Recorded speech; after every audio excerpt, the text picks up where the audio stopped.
പക്ഷേ CPM ഇത് കള്ളൊപ്പാണ്, ഇത് ഇവരിട്ടതല്ല എന്ന് പറഞ്ഞ് എന്നെ എല്ലാവരും മുന്നിൽ വെച്ച് ആക്ഷേപിച്ചു. പിന്നെ എനിക്ക് വല്ലാത്തൊരു വിഷമം തന്നെ സംഭവിച്ചു. അപ്പം തന്നെ അവരത് റിജക്റ്റ് ചെയ്തു.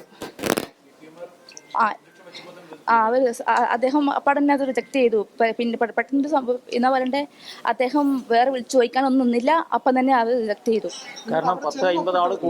കുറേ പേര് എല്ലാവരും കുറേ അവരുടെ CPM കുറേ ആൾക്കാരുണ്ടായിരുന്നു. അവരെല്ലാവരും കൂടി വളഞ്ഞിട്ട പോലെയായിരുന്നു എന്നോട് പെരുമാറിയത്. അതെ, ഇന്നലെ എല്ലാവരുടെയും മുന്നിൽ പോയി അദ്ദേഹത്തിന് മുന്നിൽ വെച്ച് തന്നെയാണ് ഞാൻ ഒപ്പിട്ടത്. സമ്മതപത്രം വായിക്കുന്ന ഫോട്ടോസ് ഇവിടെ കൊടുത്തിട്ടുണ്ട്. അല്ലെങ്കിൽ മലപ്പട്ടത്ത് എപ്പോഴും ഭീഷണിയും തന്നെയാണ്, എപ്പോഴും സ്ഥിരമുള്ള ഇത് തന്നെയാണ്. ഇപ്പം പത്രിക കൊടുക്കുന്ന സമയത്ത് ഇത് പെട്ടെന്നായിരുന്നു തീരുമാനിച്ചത്. അന്നേരം ഭീഷണി ഒന്നും ഉണ്ടായിരുന്നില്ല. എന്നാലും ഞാനിപ്പോൾ ആദ്യമായിട്ടാണ് ഈ ഇലക്ഷന് മത്സരിക്കാൻ വേണ്ടി നിന്നത്. അപ്പോൾ എനിക്കതൊന്നും പെട്ടെന്ന് ഇത് എത്ര പരിചയമില്ലാത്ത ഇതായിരുന്നു. അപ്പോൾ ആ സ്ഥലത്ത് പഞ്ചായത്ത് എത്തിയ അവിടെ തന്നെ എല്ലാവരും കൂടി വട്ടം കൂടി എന്നെ ഭീഷണിപ്പെടുത്താൻ തന്നെയായിരുന്നു ശ്രമിച്ചത്. ഞാൻ അവിടെ നിന്ന് റിജക്റ്റ് ആയെന്ന് പറഞ്ഞ് ഇറങ്ങിയപ്പോൾ തന്നെ അവർ എൻ്റെ എതിരാളിയെ വിജയെ പ്രഖ്യാപിച്ച് സീറ്റ്സൊക്കെ വിതരണം ചെയ്തിരുന്നു.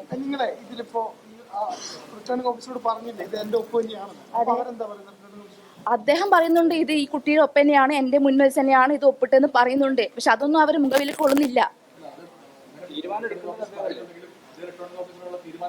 അതെ,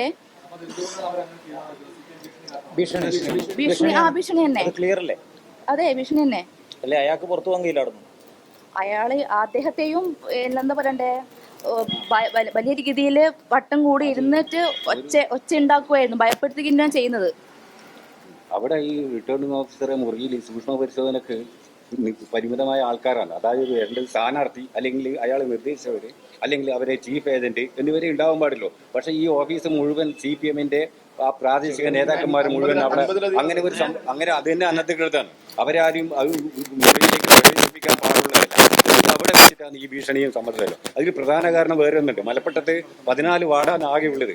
ആ 14 വാർഡിലും നമ്മൾ UDF നോമിനേഷൻ കൊടുത്താൽ അത് അവർക്കൊരു ബുദ്ധിമുട്ടുണ്ടാവും. കഴിഞ്ഞ കാലങ്ങളിൽ ഇങ്ങനെ ചെയ്യാൻ അനുവദിക്കാറില്ല. ഇതുപോലുള്ള സമ്മർദ്ദവും ഭീഷണിയും കൊണ്ട് പല ആൾക്കാരും മുന്നോട്ട് വരാറില്ല. ഇത്തവണ നമ്മൾ 12 സ്ഥലത്ത് നോമിനേഷൻ കൊടുക്കാൻ നമുക്ക് സാധിച്ചിട്ടുണ്ട്. 2 സ്ഥലത്ത് മാത്രമേ ഇതുപോലുള്ള ഭീഷണി കൊണ്ടാണ് അവർ മുന്നോട്ട് വരാതിരുന്നത്.